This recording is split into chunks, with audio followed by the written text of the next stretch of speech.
Hi friends, ఎలా ఉన్నారు అందరూ? నేను ఈరోజు బెండకాయ కర్రీ చేస్తున్నాను. బెండకాయ మసాలా కావాల్సిన చూపిస్తాను. ఇప్పుడు బెండకాయకి ఇది పచ్చి కొబ్బరి రుబ్బడానికి, గసాలు కొద్దిగా గసాలు వేసుకోవాలి. అల్లము వెల్లుల్లిగడ్డ ఒకటి, దాన్ని నూనెలో వేయించుకున్నారా, నూనెలో ఫ్రై చేసుకోవాలి. ఒక చిన్న ఉల్లిపాయ ముక్క, ఒకటి చిన్న ఉల్లిపాయ గడ్డ, అది నూనెలో ఫ్రై చేసుకోవాలి. ఒక టమాటో పచ్చిది, కొద్దిగా కొత్తిమీర ఇట్లా వేసుకొని రుబ్బుకోవాలి, రుబ్బడానికి వేసుకోవాలి. ఇంకా ఫ్రెండ్స్, కారం పొడి, పసుపు, వాటర్ పోసేద్దాం, రుబ్బుకోవడం కొద్దిగా. ఇప్పుడు స్టవ్ ఆన్ పెట్టుకుందాము. ప్యాన్ పెట్టేసి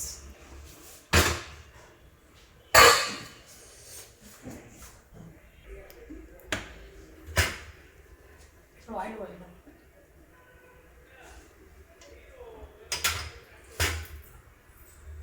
ఆవాలు వేసేద్దాము.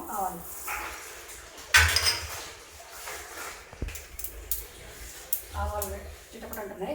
కొద్దిగా ఉల్లిపాయ ముక్కలు, ఒక సగం ఉల్లిపాయ, కరివేపాకు,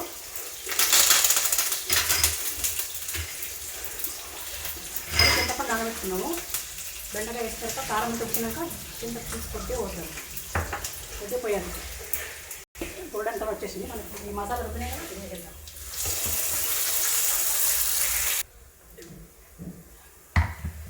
కొద్దిగా వాటర్ పోసుకుందాం.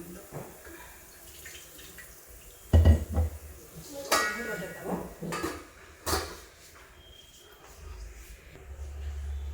మూత వేద్దాము. మసాలా అంతా నూనెలో ఉడికిపోతుంది.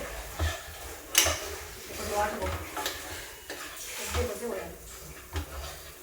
మసాలా అంతా ఉడకాలి. ఇంకా మూత వేసుకుందాం.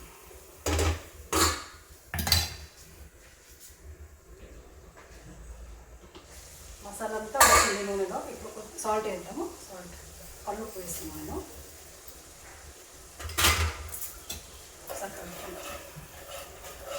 కొద్దిగా వాటర్ పోసుకుందాం.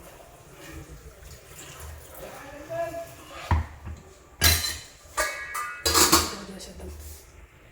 మసాలా ఉడికింది, చూద్దాం. ఇప్పుడు చూద్దాము. ఇప్పుడు ఈ బెండకాయలు దీంట్లో వేద్దాము.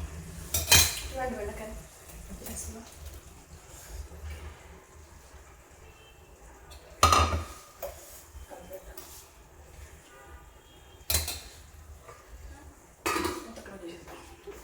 మసాలా మొత్తం ఉడకాలి. ఇక్కడ మూత వేసేద్దాము. ఉడికింది. కొద్దిగా ఇక్కడ చింతపండు పెట్టుకున్నాం కదా, కొద్దిగా పోద్దాం. కొద్దిగా లైట్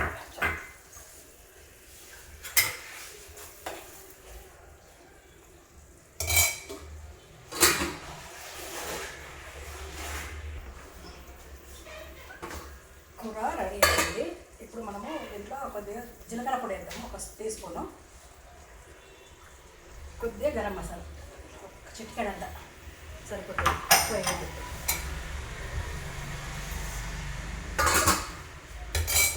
2 నిమిషాలు ఉడకబెట్టేద్దాం. బెండకాయ కూర రెడీ అయింది. చూడండి ఎంత బాగుంది.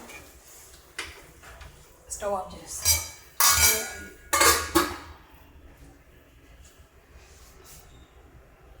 ఇప్పుడు బౌల్లోకి తీసుకుందాము.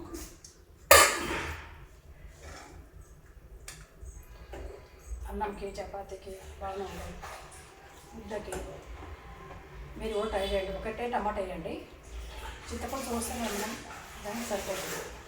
ఎక్కువ కొద్దిగా కొబ్బరి వేస్తే, పచ్చి కొబ్బరి మసాలా మంచిగా రుబ్బుకోవాలి. రుబ్బి వేస్తే ఇలా ట్రై చేయండి మీరు కూడా. దీనికి కొద్దిగా కొత్తిమీర వేద్దాము. మంచి బెండకాయ కర్రీ రెడీ. మీరు కూడా ట్రై చేయండి.